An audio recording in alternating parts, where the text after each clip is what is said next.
दोस्तों मैं आपका अपना सूरज अवतार आ चुका हूं अपने स्टूडियो और आप लोग देख रहे हैं the real scope YouTube channel. तो आज हम बात करने जा रहे हैं पुष्पा 3 के पोस्टर की, जो कि लॉन्च हो चुका है। और पुष्पा 3 द रैम्पेज के नाम से पोस्टर लॉन्च हो चुका है, जिसमें कि पुष्पा बहुत ही ज़्यादा एग्रेसिव होने वाला है, जैसे कि वो पूरी तबाही मचाने वाला है इस बार पुष्पा 3 में, जिसका इंतज़ार सबको पुष्पा 2 के एंड से ही है। तो हम लोगों ने देखा है पुष्पा 1, पुष्पा 2 द रूल, जो कि एक अलग ही एक सिनेमैटिक तरीके से इन लोगों ने इस फिल्म को बनाया है, जो कि बहुत ही ज़्यादा सुकुमार की डायरेक्शन में बनी हुई है। बहुत ही ज़्यादा मतलब सोच समझ के बनाई हुई है, कोई रियल स्टोरी नहीं है, ये एक इमेजिनेशन स्टोरी है। तो इसमें हम आज बात करने जा रहे हैं इस फिल्म की फैक्ट की, जो कि हमने पुष्पा 2 में देखा है। तो पुष्पा 2 के आप लोगों ने पुष्पा 2 के एंड में देखा होगा कि एक स्कल जाता है, जो कि एक मैयत पे जाता है, जिसका कि वहाँ पे बहुत ही बड़ा एक हाइप बन जाती है कि ये स्कल यहाँ पे क्यों आया है। और दूसरी तरफ उसकी शादी में, पुष्पा की जो भतीजी की शादी में जाता है, और जहाँ तक आप लोगों ने देखा है कि एक जो बॉम्ब होता है वो फटता है। अब ये किसके पास बॉम्ब फटा है ये अभी तक सस्पेंस है, पर जहाँ तक सूत्रों की जानकारी से मुझे पता लगा है ये बॉम्ब फटा है पुष्पा के शादी में, पुष्पा की भतीजी की शादी में। तो जहाँ की हमने पुष्पा की भतीजी की शादी में देखा है कि बॉम्ब ब्लास्ट होता है, जहाँ की पुष्पा की फैमिली मारी जाती है, लेकिन इस फिल्म में एक और चूतियापा हो चुका है, जिसके कारण कि पुष्पा भी मारा जाता है। और उसमें से हमें देखने को मिलेगा कि पुष्पा की जो बीवी है श्रीवल्ली, वो बच जाएगी और उसका जो बच्चा होगा वो पुष्पा का कैरेक्टर प्ले करेगा, जो कि अब बहुत ही खतरनाक एग्रेसिव हो जाएगा, जो कि अपने फैमिली का बदला लेने के लिए तैयार होगा। और फिर वो यही इसी धंधे में अपना एक नया पहचान बनाएगा, और उसके हिसाब से वो फिर से इन सब चीज़ों में अपने आप को बिल्ड करेगा और अपना साम्राज्य वो खुद बनाएगा। और सुनने में ये आया कि जो विलन रिवील होता है, उस विलन का अभी तक चेहरा नहीं दिखाया गया है, उसका एक सिंबल दिखाया गया है, जो कि एक स्कल का सिंबल है, जिसमें कि हमें ये कैरेक्टर प्ले करते हुए हमें विजय देवरकोंडा दिखेंगे, जो कि संदीप रेड्डी वांगा की एक डायरेक्शन में बनी हुई फिल्म अर्जुन रेड्डी के हीरो हैं, जो साउथ के एक अभी इस टाइम पे टॉप लेवल के हीरो बन चुके हैं, जिसका कि रीमेक आप लोगों ने देखा था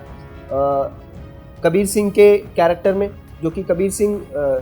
अर्जुन रेड्डी का रीमेक बनाया गया था, वो भी संदीप रेड्डी वांगा ने बनाया था। टी सीरीज़ की प्रोडक्शन में बनी हुई फिल्म है वो। तो पुष्पा 3 में हमें देखने को मिलेगा जो विलन नया रिवील हुआ है वो एक सेंट्रल मिनिस्टर का ही कोई मोहरा है, जिसे कि अभी तक अंडरग्राउंड रखा हुआ था अपने क्राइम को अंजाम देने के लिए, जिसे कि अब बाहर निकाला जाएगा पुष्पा 3 में। और ये सेंट्रल मिनिस्टर जो है वो अपने भाई और भतीजे का बदला लेने के लिए पुष्पा के पास इसे भेजेगा। हालांकि अभी तक तो ये देखने को मिला है कि पुष्पा बॉम्ब ब्लास्ट में मारा जा चुका है, लेकिन जो पुष्पा का बेटा होगा, जो पुष्पा का कैरेक्टर दोबारा से प्ले करेगा, ये उसके साथ फाइट दिखाएंगे इसकी, और जो कि बहुत भयानक फाइट होने वाली है, बहुत ही ज़्यादा मारकाट होने वाला है। और इस बार इन दोनों फिल्मों के मुकाबले एक ऐसी फाइट देखने को मिलेगी जिसमें कि बहुत ही ज़्यादा हमें हाई लेवल का एक्शन देखने को मिलेगा, जो कि जापानियों के साथ भी होगा। हालांकि हमें अभी तक जितने भी हमने ट्रेलर देखे हैं, टीज़र देखे हैं, उन सब में जितना कुछ भी हमें देखा गया है, हमने देखा है, वो सारा फिल्मों में है ही नहीं। वो पुष्पा 2 में भी नहीं है, पुष्पा 1 में भी नहीं था। तो ये जो सारा कुछ मसाला है टीज़र का, ये सारा हमें पुष्पा 3 में देखने को मिलेगा। हालांकि इसके पुराने दुश्मन जो हैं वो भी घात लगाए बैठे हैं, और वो भी और ताकतवर हो जाएंगे, क्योंकि अभी पुष्पा मारा जा चुका है, और पुष्पा का जो बेटा होगा उसको भी बड़ा होने में भी टाइम लगेगा, और भी बहुत सारी चीज़ें इसके बीच में क्रिएट होगी, जिसमें कि ये सारे जितने भी सिंडिकेट के मेंबर्स हैं वो घात लगाए बैठे हैं कि हम अब इसके साम्राज्य को ख़त्म करके हम अपना साम्राज्य दोबारा से कैसे तैयार करें। और हम लोगों ने इस फिल्म में एक ऐसा सस्पेंस भी देखा है जिसमें कि भंवर सिंह शेखावत जो है मर चुका है। तो मेरे हिसाब से अभी तक भंवर सिंह शेखावत मरा नहीं है, वो ज़िंदा है। हालांकि उसने अपने आप को अंडरग्राउंड किया है, क्योंकि उसकी मीडिया के सामने बहुत ज़्यादा बेइज्जती होने वाली थी, क्योंकि उसने जो चंदन की लकड़ियों का बहुत बड़ा स्टॉक पकड़ा था, वो चंदन की लकड़ी नहीं बल्कि एक सिमरा लकड़ी थी, जिसके कारण कि उसे लग रहा था कि ये बात अगर मीडिया के सामने आएगी, और मैंने इतने कॉन्फिडेंस से बोला है कि मैंने ये सारी चंदन की लकड़ियाँ पकड़ी है, तो उसकी बहुत बेइज्जती होगी, उसकी पोस्ट भी जा सकती है, और उसका जो अपना एक एटीट्यूड है वो भी उसका ख़त्म हो जाएगा, जिसके कारण कि उसने अपने आप को लकड़ियों के बीच में जलाने का एक साजिश रचा था और जिसमें कि उसका एक पुलिस वाला भी था, बट वो वहाँ से भाग गया। हालांकि वही बता सकता है कि भंवर सिंह शेखावत मर चुका है या जिंदा है, लेकिन सूत्रों के हिसाब से, सूत्रों के इन्फॉर्मेशन से हमें पता लगा है कि भंवर सिंह शेखावत अभी मरा नहीं है, बल्कि उसका एक ईगो, बहुत बड़ा ईगो जो था वो हर्ट हो चुका है, जिसके कारण उसने अपने आप को 50 से 70% खुद जला लिया है, जिसमें कि वो अभी घायल है। वो अभी अपने आप को दोबारा से तैयार कर रहा है और अंडरग्राउंड होके तैयार कर रहा है, जिसमें कि ये पुष्पा 3 में हमें देखने को मिलेगा कि वो किस तरीके से अपनी एंट्री देगा और किस तरीके से वो अपने आप को रिवील करेगा। और पुष्पा जो कि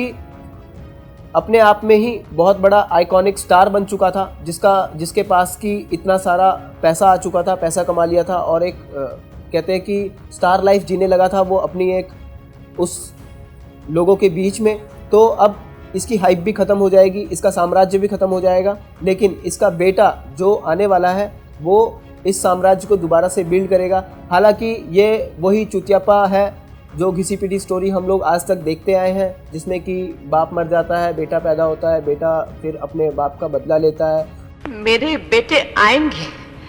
मेरे करण अर्जुन आएंगे। फिर जैसे विलन मर जाता है, विलन के फिर भाई या भतीजे या बेटा या कोई आता है, फिर वो उसका बदला लेता है। तो ये पुष्पा 3 जो है वो शायद इतनी हाइप ना ले जा पाए जितना पुष्पा 2 ने लिया है, लेकिन ये कह सकते हैं कि इसमें मारकाट एक टॉप लेवल का हो सकता है। कि इसमें अभी तक हमने देखा है कि ये अभी तक बेंगलोर और USA, अमेरिका, इन जगहों पे इसने अभी तक चंदन की लकड़ियाँ सप्लाई की है, दुबई सप्लाई की है, लेकिन अभी तक इसने चाइना में कोई सप्लाई नहीं किया है। हालांकि आप लोगों ने अब तक जो देखा जापान का, जो आपने स्टार्टिंग में आपने एक नया ट्रेलर में, टीज़र में आपने देखा होगा, फिल्म में भी आपने देखा होगा कि जापान का उन्होंने दिखाया है एक, कि वहाँ पे इनकी एक फ़ाइट होती है। हालांकि वो सबको पता है कि वो एक सपना था, तो उस सपने को हम रियल स्टोरी में देखेंगे, जो कि हमें पुष्पा 3 में देखने को मिलेगी, जहाँ की ये वो सपना इसका सच होता हुआ दिखाई देगा। तो मुझे तो दोस्तों इस फिल्म के लिए बहुत डर लग रहा है, क्योंकि पुष्पा 3 में बजट भी बहुत ज़्यादा होने वाला है। और जैसे कि हमने देखा कि पुष्पा 2 में इसने इतनी बड़ी हाइप बनाई है, इतना पैसा कमाया, इतनी शोहरत कमाई है, इतना नाम कमाया है, जैसे कि ये पुष्पा 3 में सब कुछ गवा देने वाला है। वैसे ही मुझे लग रहा है कि इस फिल्म के प्रोड्यूसर, डायरेक्टर, राइटर, ये सब भी अपना सब कुछ गवा देंगे, जो कि पुष्पा 2, पुष्पा 1 इन सब में इन्होंने कमाया था, ये सब कुछ इनका जाने वाला है, मुझे तो ऐसा लगता है। बाकी आप लोग मुझे कमेंट में बताएं कि आप लोगों को हमारा ये फिल्म का, जो हमने आपको इसकी नोटिस कर करके ये सारी चीज़ें आपको बताई है, तो आप लोगों को कैसा लगा आप हमें बता सकते हैं। तो दोस्तों आज के लिए इतना ही। मैं आपका अपना सूरज अवतार, the real scope YouTube channel से। और अगर आप लोगों ने अभी तक हमारा चैनल सब्सक्राइब नहीं किया तो प्लीज़ सब्सक्राइब करें, लाइक करें, शेयर करें और कमेंट करना ना भूलें।